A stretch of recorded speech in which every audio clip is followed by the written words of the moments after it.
தேனி அருகே பழனிச்செட்டிப்பட்டியில் அதிமுக சார்பில் பொதுமக்களின் தாகம் தணிக்க நீர்மோர் பந்தல் திறக்கப்பட்டது. தேனி அருகே பழனிச்செட்டிப்பட்டியில் அதிமுக சார்பில் நீர்மோர் பந்தல் திறக்கப்பட்டது. கொளுத்தும் வெயிலின் தாக்கத்தை குறைக்க நீர்மோர் பந்தல் திறப்பு விழா நிகழ்ச்சியில் அதிமுக ஒன்றிய செயலாளரும் தேனி நாடாளுமன்ற தொகுதி வேட்பாளருமான வி.டி. நாராயணசாமி தலைமையேற்று திறந்து வைக்க உடன் முன்னாள் கம்மம் சட்டமன்ற உறுப்பினரும் மாவட்ட செயலாளருமான எஸ்.டி.கே. ஜக்கையன், பழனிச்செட்டிப்பட்டி பேரூர் செயலாளர் தீபன் சக்கரவர்த்தி உள்ளிட்ட கழக நிர்வாகிகள் ஏராளமானோர் உடன் இருந்தனர். இந்த நீர்மோர் பந்தலில் நீர்மோர், தண்ணீர், பழம், இளநீர், வெள்ளரி பிஞ்சி, கூல்ட்ரிங்க்ஸ் மற்றும் குடிநீர் ஆகியவை இந்த நீர்மோர் பந்தலில் வைக்கப்பட்டு பொதுமக்களுக்கு தங்கு தடையின்றி கொளுத்தும் வெயிலின் தாக்கத்தை குறைக்க வழங்கப்பட்டது. இதனைத் தொடர்ந்து போடி நகர் பகுதி, மேல சொக்கநாதபுரம், மீனாட்சிபுரம், பூதிபுரம், அனுமந்தம்பட்டி மற்றும் கம்பம், புதுப்பட்டி உள்ளிட்ட பகுதிகளில் நீர்மோர் பந்தல் அதிமுக சார்பில் திறக்கப்பட்டது.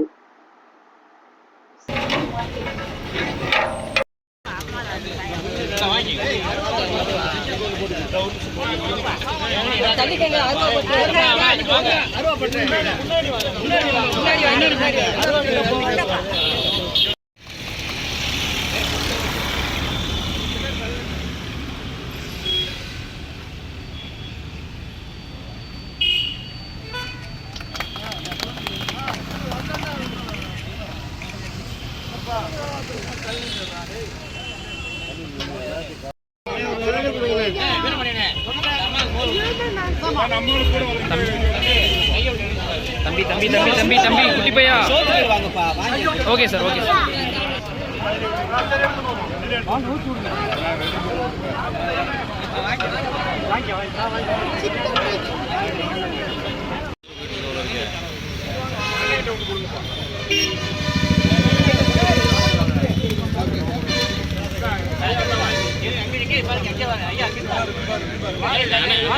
நீங்க கொடுங்க.